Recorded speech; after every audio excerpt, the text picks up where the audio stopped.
My guest this week is Paul Epstein. Paul is an award-winning leadership and sales speaker, a 2 times best-selling author, a former NFL and NBA executive, the founder of Win Monday, and a growth and momentum expert. He joins the show to talk about all of that and how his message can relate to our industry to help ignite that spark of momentum some of us may need. I'm Paul Blanco, and this is Small Steps, Big Wins.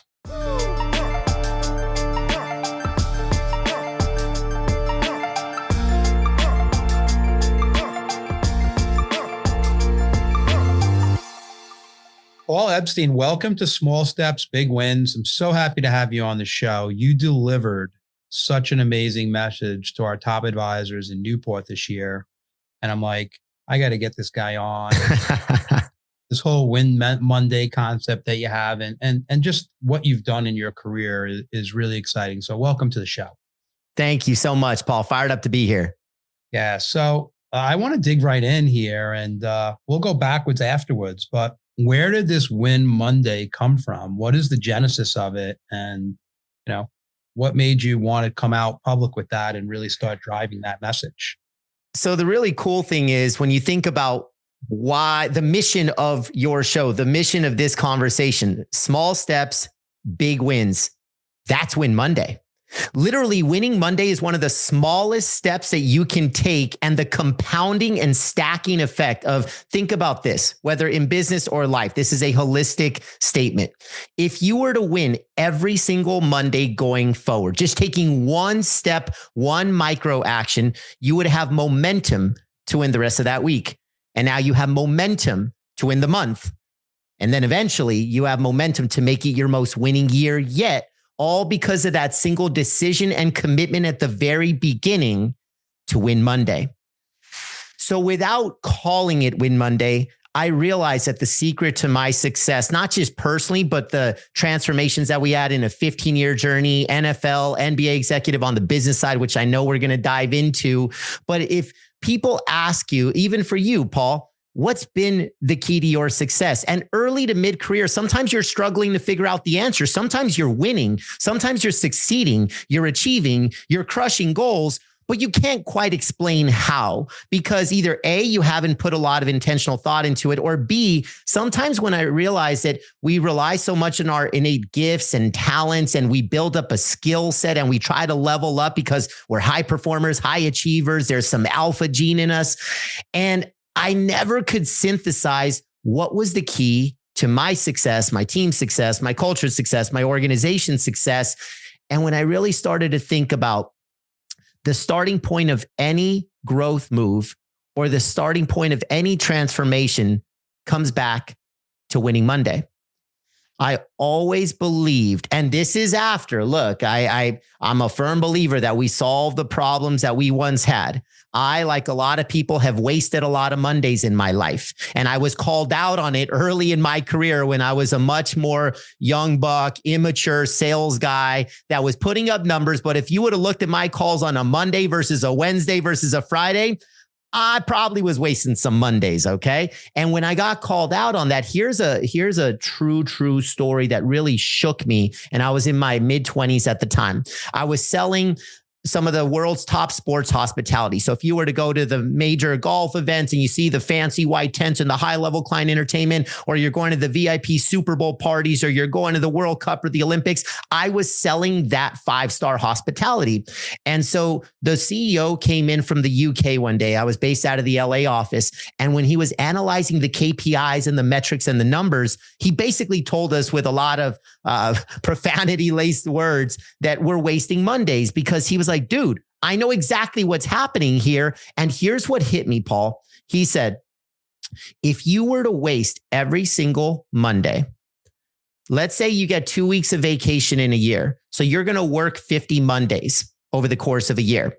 And on average, we work 20 days in a month. So if you're wasting 50 days and you work 20 days in a month, you are essentially flushing 2.5 months down the toilet. That's performance, that's production, that's engagement, that's being a good teammate.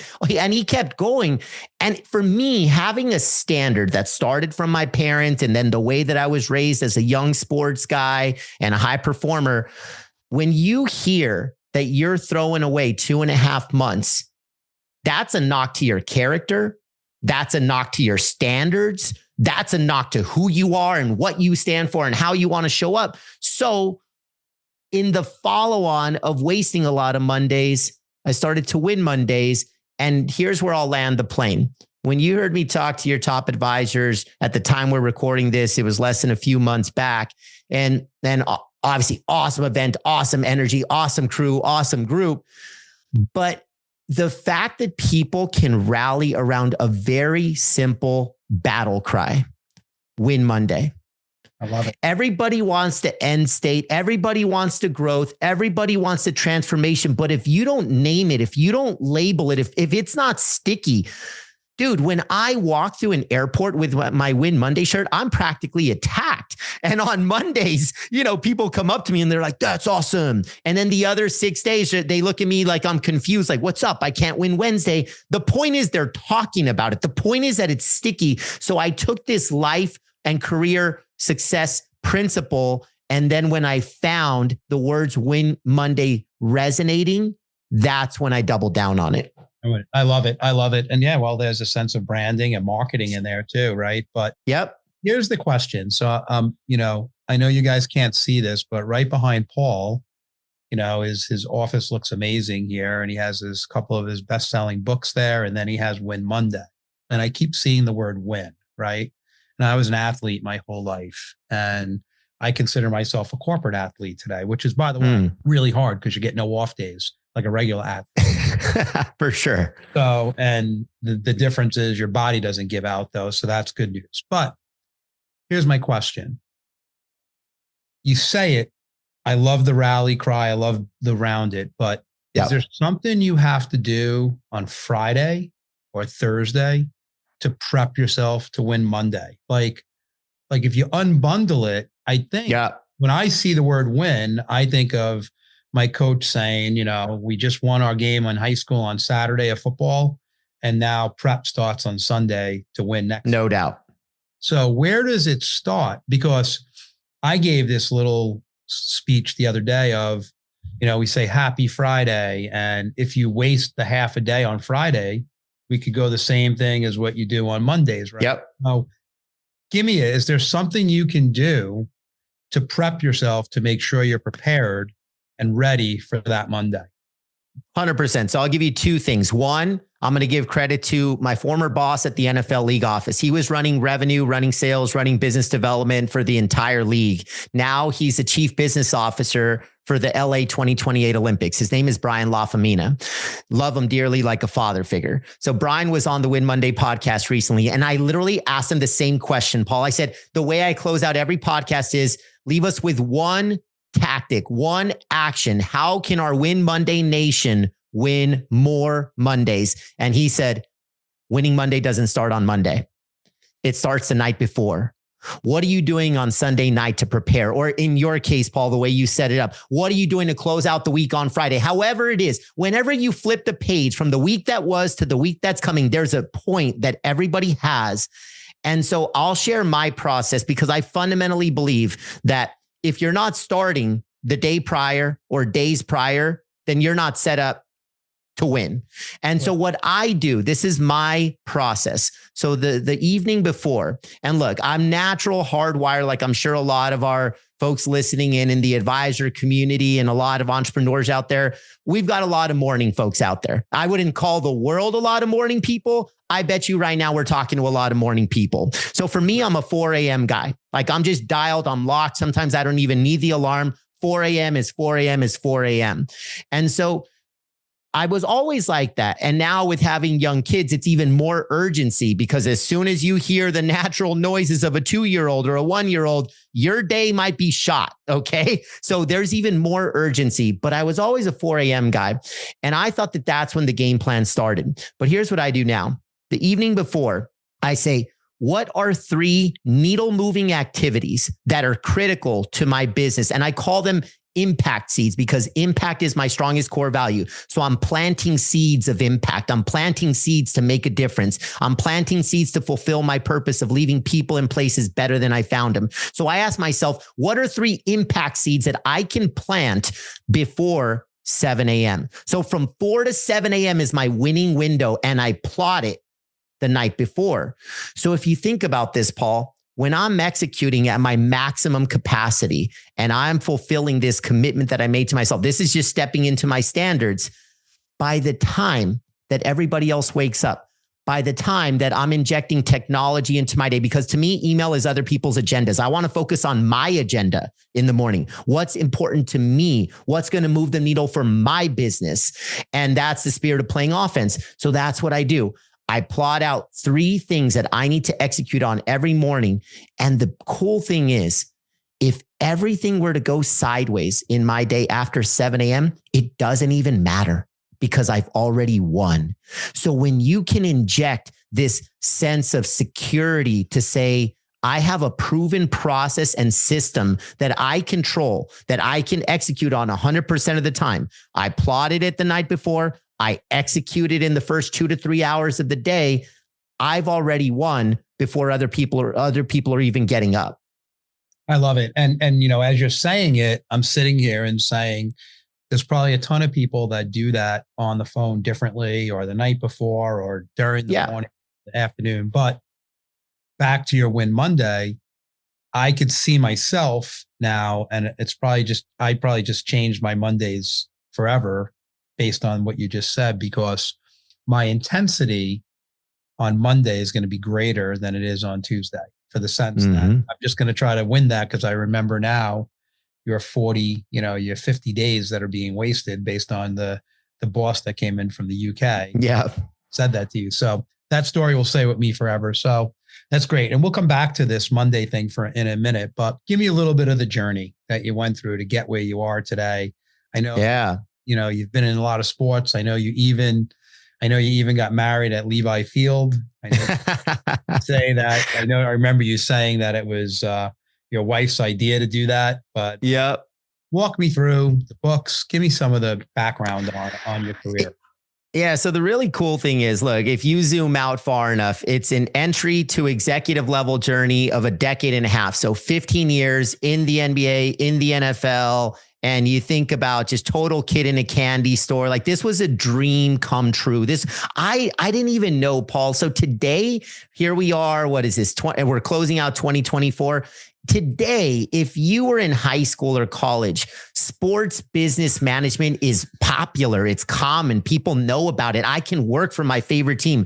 Decades ago, brother, when I got into this business, I had no freaking clue. I didn't know that you could make a passion project a day job, and I didn't know. And so it was a year and a half out of school so I'm working for a Fortune 10 company that I started to work for during undergrad at USC. I was a sales and marketing guy. So I always knew business was my thing. I always knew sales was my thing. So I was working for a Fortune 10 outside territory sales manager, calling on retail and wholesale accounts. I'm driving a sporty Dodge Caravan through my territory. And of course, on my drives between accounts, I had it on ESPN radio. So for those that are listening that know the name Mel Kiper, he's known as an NFL draft guru. Like, start studying kids in junior high and high school, and he places bets on who's going to crush it in the NFL. And he's a high energy, high intensity. This is how he talks. So he comes on ESPN radio and he says, have you ever wanted to work in sports? Have you ever dreamed of working for your favorite MLB, NFL? And I'm speeding down the highway like, yes, yes, yes. So thankfully, there were no speeding tickets. And thankfully, I made the call, because his call to action in this commercial was call 1-800-SMWW now, which stands for Sports Management Worldwide. I gave them a call, took an 8-week online course, impressed the instructors. They said, where do you want to be? I said, LA. They said, great. We know some folks over at Staples Center. This is while Kobe and Shaq are busy winning championships. So I was like, holy smokes, I'm about to work for my team, like my squad. I'm an LA guy. And they made the call. And I ended up selling tickets for the Clippers. So whether folks know the history of the Clippers, I'll just double click on this for a second. I'm an entry level sales guy. And a year before I start, ESPN called us the worst brand in sports. And then my second week on the job, the front cover of Sports Illustrated said worst franchise of sports history. And you got to sell that. So the cool thing is, Paul, you pick up this scrappy mentality, this underdog mentality. Like, I've never worked for a market leader. I was never working for the Barnums of the financials. I was working for the freaking Clippers. And so you get through that and you end up crushing it. And most of the people you start with don't make it to month 2 on the job because it's tough, man. And so you lean into that. And eventually I started to get promoted up the management ranks and the leadership ranks. And so my fast pass of the 15 years, well, I'll tell you the trophies and then I'll tell you the more interesting stuff that they would have put on the news. So the trophies are, as a sales manager, we took a sales team that was out of 30 NBA teams in the environment I just described. We were 28th out of 30 in league revenue, and we climbed to number 2 out of 30 in a single year. I shared the story of how when I was with your advisors at Barnum, and so that was a massive transformation. Fast forward, NFL league office overseeing revenue for the first Super Bowl ever. That was in New York, New Jersey at MetLife Stadium. So that was a first of the first. There was the weight of the world on our shoulders. We absolutely crushed and set an all-time Super Bowl revenue record. Fast forward, open up Levi Stadium, $1 billion goals, $1 billion pressure, $1 billion expectations, and we exceeded it all. So that's the good side. The hard side is I started the Clippers. Bang. I go to the New Orleans Hornets. Now they're the Pelicans. We almost lost a team to permanent relocation. So that was in adversity. We had to create a campaign called I'm In, which had to be bigger than basketball, because I always say, tell me you love me. Tell me you hate me, but don't tell me you don't care, because I can't fix care. Love, cool. There's passion. Hate, all right, let's dig into it. Maybe there's something I can uncover. But if you don't care, you don't care. And we had apathy in the market. So that was the challenge there. I go to the Sacramento Kings. Yeah, I'm heading up sales, but HR took a liking to me. They said, we want to partner with you on our company culture initiatives. And as soon as they announced that, a month later, league-wide labor lockout. So how do you manage morale when it feels like people's livelihoods are taken away? And then fast forward, my last stop with the San Francisco 49ers. Yeah, we were winning. Yeah, we were producing. Yeah, we were setting all-time revenue marks. And then Colin Kaepernick kneels. And I was head of sales and service facing 70,000 fans in the aftermath of one of the most controversial events that the sports industry had ever seen. And I'm not sharing anything political or social, but I know what it was like to be on the inside and what we did in the 24 hours that followed, what our team owner did, what our leaders did, what I did, what our teams did. So it was an awesome journey, man, where you think about all of that stuff. And yeah, like you said, my wife's idea, I swear, we did get married on the field of Levi Stadium. It was a month after Super Bowl 50. We were smack dab on top of the 5-0 that was spray painted on the field, and it was still kind of fading out. And man, my family's largely Mexican. So we had a taquero, there was tequila flowing out of barrels. There's a mariachi band. Like, it was epic, dude. And so that's the journey. And then eventually, of course, I have a Jerry Maguire leap and a life-changing retreat, and I end up being a speaker and all of that. But that is the backstory. Well, I love it. I love it. Thank you for sharing that. And, what you went through has shaped where you are now as a speaker and an author. So I want to go through the books for a second, because I'm sure, just like the Win Monday, there's some great nuggets in there. So The Power of Playing Offense. Love the name. Like, give me the 2 or 3 things that you take out of that you say, if I'm listening here, it's game changer for you. Because this is, it's the end of the year. People are getting ready for the next year. How do they go on offense for 25?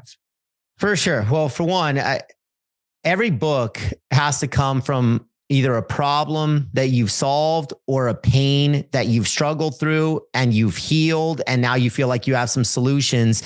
But it comes from a place where, in service to others, this is what I used to struggle with, and now here's a playbook on how we conquered it and how you can conquer it too. So point blank, The Power of Playing Offense was the leadership playbook that I never had. Never. When I got promoted from being an individual contributor, so I'm a top sales guy, and then eventually they say, manage the sales team. And I said, awesome. Where's the playbook? And they gave me a blank stare and said, good luck. Seems like And so it sounds like most organizations do that. 100%. That's most organizations, even to this day. Like, actually, I'll back it up with research. Here's a scary statistic for you. Managers and supervisors in Fortune 1000 companies, 60% have never received a single day of leadership training. 60%. That's scary. That's really, so we think we have, a bad boss, a bad leader, maybe, but also we have underdeveloped leaders. We have undercoached leaders. So I'm not going to put all the onus on, some of it falls on the leader, some of it falls on a system, some of it falls on, anyways, that's a whole nother rabbit hole. But I wanted to write the playbook that I needed. I needed it a decade plus before I wrote it. And I said, what did Paul need when he was a young buck sales manager for the LA Clippers? Because I had to go through so much trial and error. I had to go through no playbook. And look, that benefited me because you figure it out, you become resourceful, you take some calculated risk. You don't even know what game you're playing. So you're just swinging a bat, figuring that eventually I'm going to connect with the ball. Like eventually I'm going to build a culture I'm proud of. Eventually I'm going to inspire my people. Eventually we're going to have, but it was so much trial and error. And I said, what if I can accelerate the growth of leaders? What if I can help them build more momentum? What if I can accelerate the connection and the trust and the camaraderie that they have with their teams? So that's the power of playing offense. And if I could share one thing going into 2025 on the power of playing offense, it's this. When you distill down, what do people, teams, and organizations that play offense do differently from those that play defense? The distilled down version is they are decisive. And the most important decision that they make is they take action. It is a decision to take action. It is also a decision to not take action, but are you making that decision? And the fork in the road is this. For a defensive person, they say, I succeed or I fail. For an offensive person, they say, I succeed or I learn, I succeed or I grow. And so what happens when you play offense? What happens when you're decisive? What happens when you embrace action is inevitably imperfect action. You're not always going to nail it. You're not always going to be good at it. You're not always going to figure it out. There's not always going to be a positive outcome. So if imperfect action are the table stakes to life for people that are decisive and take action, then the more that we lean into this offensive spirit, imperfect action can become an ally versus the enemy. I'll repeat that. Imperfect action is the ally versus the enemy. So I encourage everyone going into 2025, we live in a world that is so focused on success and goals and achievement and outcomes. And to use a sports metaphor, that means we only swing the bat when we think that we can effectively connect with the ball. And what I have found is that the key to life, and there's a lot of research behind this. My buddy did a study with terminal patients that said the number one word going to the tombstone is regret. And they didn't regret the things that they tried and didn't work out. They regretted the things that they wanted to do, could have done, and they never swung the bat. And so I don't want to die with regret. So for me, I focus less on, am I going to hit the ball? I just obsess with keep swinging the bat. It's amazing. It was so aligned, Paul. I shared a video last week of, I used to call it the how-to with my dad, because my dad was very entrepreneurial, but he was never an entrepreneur. So he'd always come up with the idea and then he'd say, oh my God, then he would get stuck in the how-to, never do it. Right. Live total regret because you didn't do it. And then I saw this video recently about someone that took action and made 3 mistakes before most people even decided to do the idea. And it's exactly, and you're the way you wrote it, defense versus offense. And I think it's more people in corporate America play defense than they play offense versus entrepreneurs. We live in a defensive world. And guess what, Paul? I'll just talk a little shop here for a second. That is why the keynote that I deliver the most, and yes, Win Monday is the halo, Win Monday is the big Trojan horse, but playing offense in defensive environments, that's what everybody wants to talk to me about. Because you could replace the word defense with change, uncertainty, disruption, hurdles, obstacles, adversity. That's just defense. So how do you play offense in those environments? And offense is always a choice. Yeah. Well, amazing. I love it.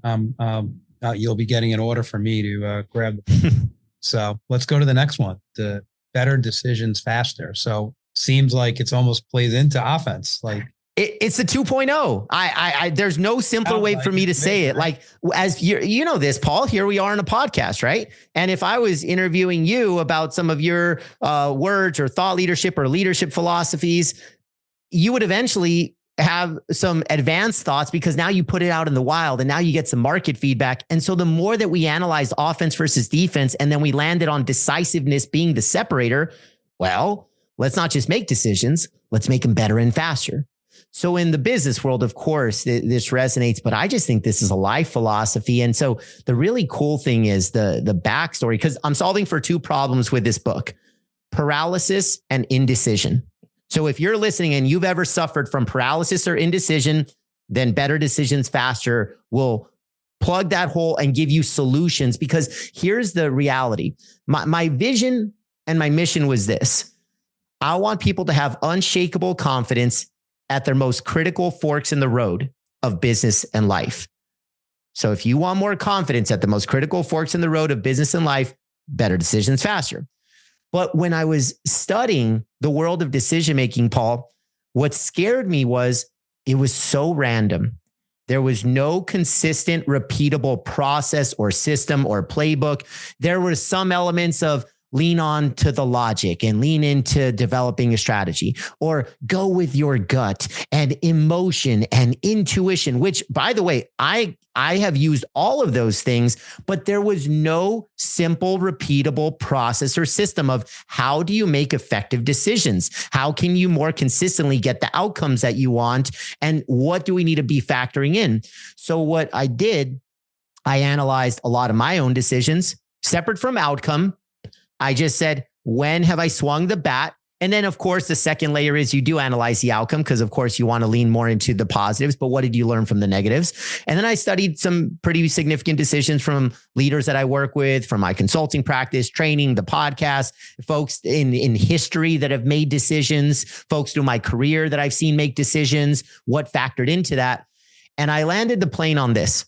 There's three core elements of making better decisions faster. And actually, we'll do an engagement here. If you're listening in, I want you to think of, so in sports, they call it an MVP. It's a most valuable player. I want you to think of an MVD, a most valuable decision that you're currently facing right now, whether personal or professional. So if you're listening, think of a decision that you might be stuck with.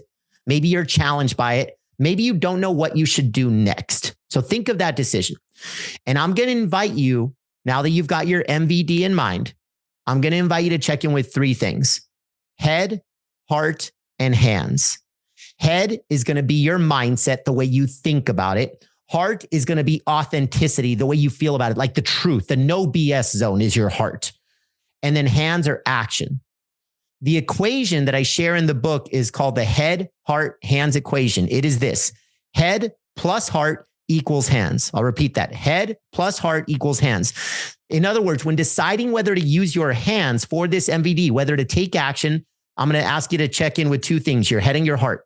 Head, do I think it's a good idea? Heart, do I feel it's a good idea? And just like when you're driving a car, you pull up to an intersection, you know exactly what to do. Green is go, red is stop, yellow is assess. And that's how this equation works. So lock in on your MVD and I'll walk you through it. If your head and heart are both on board, it's a green light. 10 out of 10 times you take that action, you go. The opposite: no head, no heart, red light. Don't do it or stop doing it. And then the natural messy middle is in the middle. Either your head or your heart is on board, and that's a yellow light. So I wrote the book, Paul, to inspire more green lights in our business and life. I wrote the book because the head, heart, hands equation prevents people from running red lights, because now they're aware of it. And so they don't run them. And the yellow, well, that's going to be all the pages, the masterclass, all the chapters. They're really trying to conquer and give us confidence for that messy middle of yellow. I love it. I love it. Now, when you're giving these speeches or you're working with major companies, and you've worked with so many great Fortune 500 companies, and you're talking to them, between the two books, Better Decisions and Playing Offense, is there one thing that you see in common from many of these companies? Or is there multiple things that you see that you're like, if they could just solve this one thing? Absolutely. Well, it's really the 1.0 of playing offense to the 2.0 of better decisions faster. If we focus this, I believe whether we're talking about business and these companies or life, it's simply a game of decisions and actions. Show me the quality of your decisions. I'll show you the quality of your business. Show me the quality of your decisions. I'll show you the quality of your life. Show me the quality of your actions. I'll show you the quality of your business. Show me the quality of your actions. I'll show you the quality of your life. The question is, how consistently are we being decisive? How consistently are we committing to action, even if it is very imperfect? So I think that's where you can really say, that is the separator. I run into too much paralysis in corporations. There's too much indecision in corporations. There's too much, let's study, let's assess, let's analyze the market. And they never swing the bat, or they swing the bat too late. And now their competition is kicking their, you know what? It's like all that their competition did, they moved faster and they were okay with imperfect results, because they figured we're going to learn and grow, but they always move forward. So if I really simplify it, I just think that's a key to being a high performer. That's a key to successful advisors. That's a key to creating a culture that you're proud of, having a team you're proud of, decisiveness and action. That's the game that we're playing. I love it. I love it. So back to Win Monday. I mean, listen, you came out with this, you're running with it. People are gravitating, like you said, walk through the airport. Message is simple. What have you learned since you started delivering this message? Is it different than what you thought when you launched it? Or is it the same? What have you learned? And take it home for me here. Yeah, absolutely. I've learned a lot, to be honest. And the learnings, they happen every day, because the beauty of seeing it out in the wild and see people taking action on it and applying it and implementing it and incorporating it, whether individually or with their team or with their company. Here's what I've realized is Winning Monday is way bigger than a battle cry. It's a way of life. And what it does, Paul, you love talking about these small incremental things, as do I, that lead to massive results and massive growth and eventually massive transformation. But we can't focus on that end state.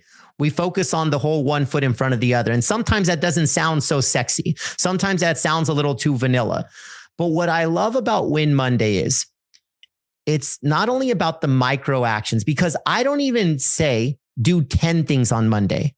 I want to say just do one. Do one. Now, Paul, you and I both know that if somebody listening to this or somebody on our teams did one micro action every single Monday, the compounding and stacking effect of that is they literally cannot lose. That's one insight. The other is, you know darn well, they're eventually not going to stop at one, because there's so much confidence and momentum and clarity and passion and excitement that eventually maybe they only journaled one action, but they're going to do 5, 6, 7, 8 things on that Monday because they're momentum machines. We're all momentum machines. So I think that's a big part of what I've learned about Winning Monday is you can become a momentum machine when you commit to taking one action every Monday. And then the second piece is, here's what I learned from my time in the NFL and NBA and how Win Monday applies to it. The most confident athletes, because Paul, you know this, the NFL and NBA top 0.0001% in the world at what they do. They're so, the worst player on an NFL team is amazing. The worst player on an NBA team is amazing. So there's not a big gap in gifts, talents, abilities, or skills. That's not the separator. But yet some of these players thrive while others fall flat in the biggest moments. So in sports, as I got to build relationships with these athletes, I learned this power of next play up, whether it was a good or bad play, next play up, next play up. So for you and I, it's next day up, next meeting up, next sales call up, next appointment up, next podcast up, whatever it is. But we do that. And here's why Win Monday is so effective. Let's say that you're coming off a week where you crushed it. And now, bang, you enter Monday with confidence and momentum. Then awesome. Keep it going.